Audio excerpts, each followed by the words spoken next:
আমাদের যে ঐতিহ্য, আমাদের ভাষার পরামর্শ, আমাদের সব কিছুকে সুন্দর মুসরায় সন্ত্রাসীরা ভাব সৃষ্টি করে ধর্মের নামে বিভিন্ন অবাধ মাহফিল এবং ইসলামী আজকে সূরা এবং হাদিস পরিবর্তন করে দেওয়ার কথা বলছে। আমরা দেখিনি তার অবদানের কথা বলা, আমরা একটা জায়গাও দেখিনি। এই সমস্ত তথাকথিত যে ইসলামটা কোন আইনগত ব্যবস্থা এই সরকার এবং এই সরকার গ্রহণ করেছে,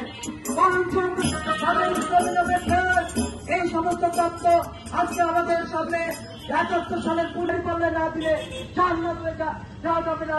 এই সমস্ত কথা বলে আজকে বিভ্রান্ত করা হচ্ছে আমাদের।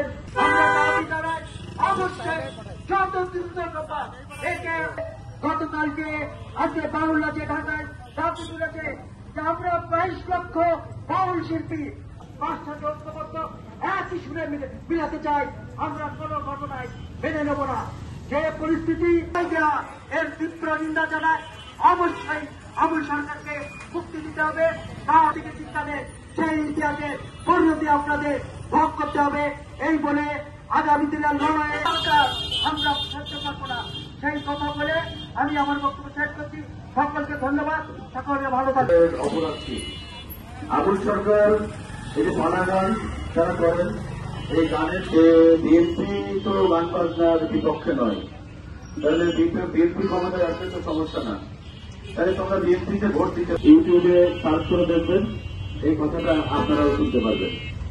তাহলে কার ইশারায়, কিসের ইশারায় সেই প্রশ্নটা আসছে? এখানে প্রশাসনের বিভিন্ন প্রতিনিধিরা আছেন, সাংবাদিক বন্ধুরা আছেন, সেটা কাউকে প্রশ্ন করলে বলতে পারেন না যে কোন জায়গায়, কোন লাইনে, কোন প্যারায় অবমাননা। আমিও তো দেখছি, সামাজিক যোগাযোগ মাধ্যমে দেখছি, টেলিভিশন খবরে দেখি, বিভিন্ন পত্রপত্রিকায় দেখি, বিশেষ করে কিছু ধর্ম ব্যবসায়ী রাজনৈতিক দল তারা প্রকাশ্য জনসভায়